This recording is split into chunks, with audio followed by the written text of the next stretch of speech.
Good morning and welcome to the Forex Daily Update, brought to you by Pepperstone on Thursday the 4th of April 2019. I'm Darren Sinden and you can follow me throughout the day on Twitter by using @ds_Pepperstone. Okay, let's kick off as ever with a look at the overnight changes and price moves to be aware of. And I have to say, a pretty quiet session over the last 24 hours on the global foreign exchanges. It really had the feel of a holiday in terms of the level of price movement and activity. To exemplify that, look at the change here in the Australian dollar against the US dollar, unchanged, 0.00%. So no big move there. There were some moves elsewhere. The Mexican peso and the US dollar, the dollar took another 0.1% off of the Mexican peso yesterday.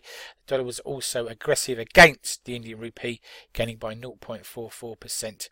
Though the dollar itself lost ground to the Russian ruble, down by 0.14% on the day. Dollar index, well, largely unchanged, down for choice, down by 0.02% overnight, but we can think of that really as being pretty much static. And I think the markets really are on pause to some extent in anticipation of tomorrow's non-farm payrolls and perhaps further news on Chinese and US trade talks, which could emanate from a meeting that we'll talk about later today.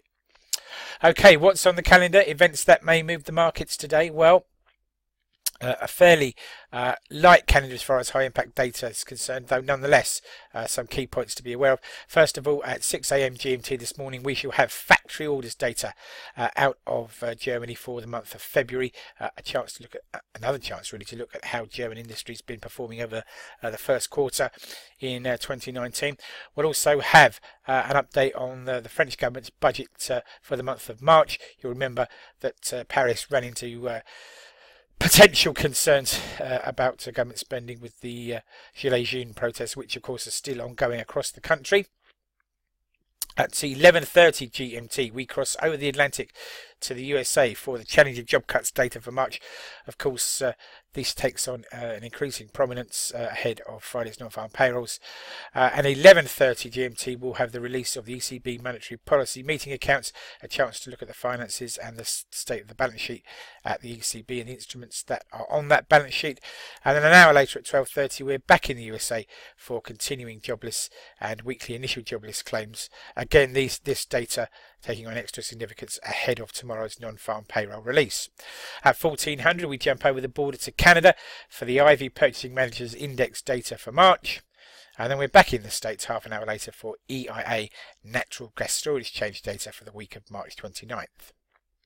At 1700, we'll have the first of today's central banker speeches, this from Fed member Meister. And then at 2000 GMT tonight, Fed member Williams will also be speaking. At 21:30, we're in Australia for the AIG Performance of Construction Index for the month of March. And to round off proceedings, we hop over to Japan at 23:30 for labour cash earnings, overall household spending, and Japanese foreign reserves data. All the foreign reserves data for March, the cash earnings and household spending data for February. Okay then, breaking news and comment that's caught my eye overnight. And first of all, UK MPs have voted to ask the EU for a further extension to Article 50 to avoid a no-deal Brexit. Meanwhile, PM Theresa May and Labour Party leader Jeremy Corbyn continue to talk in the hopes of finding a consensus for her to take to the Council of Ministers in Europe next week. Donald Trump is scheduled to meet Chinese Vice Premier Li Hui in Washington DC today to discuss progress in trade talks between the two countries, and the market will be of course watching closely for any news or developments there. Meanwhile, US private sector job growth slowed to an 18-month low in March. Data from ADP revealed yesterday. Does that set the tone for tomorrow's non-farm payrolls, we wonder, after that very large miss that we saw last month? Okay, food for thought, something to take away with you into the trading day and beyond, and why not think about this? We have seen signs this week that the Chinese economy is recovering after a sharp slowdown. But what is happening in the USA? Well, hard or non-survey based data has been sharply undershooting forecasts and underperforming the softer survey data, which could make tomorrow's non-farm payrolls all the more important to trader sentiment. And the charts to the right plot the Citigroup Economic Surprise Index for the USA, which of course has moved into negative territory during 2019, and then breaks that down by stripping out the hard, or the soft data rather, to show the hard data misses, or surprise index I suppose I should say, but they have missed, and as you can see, hard data, i.e. non-survey based data, has sharply underperformed expectations throughout 2019 and has fallen down to a level of minus 61.1, well below the combined figure of minus 44.8. So that's the source of concern. Let's see what payrolls bring us tomorrow, and we might be returning to this subject again in the near future if we don't get a particularly good unemployment number tomorrow. Okay, it's risk warning time. Please do take a moment to read this risk warning. Trading CFDs and foreign exchange on margin can be a risky business.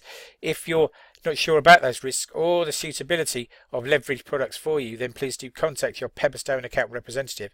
And as I say, do take the time to read this risk warning thoroughly. Thank you very much for your time today.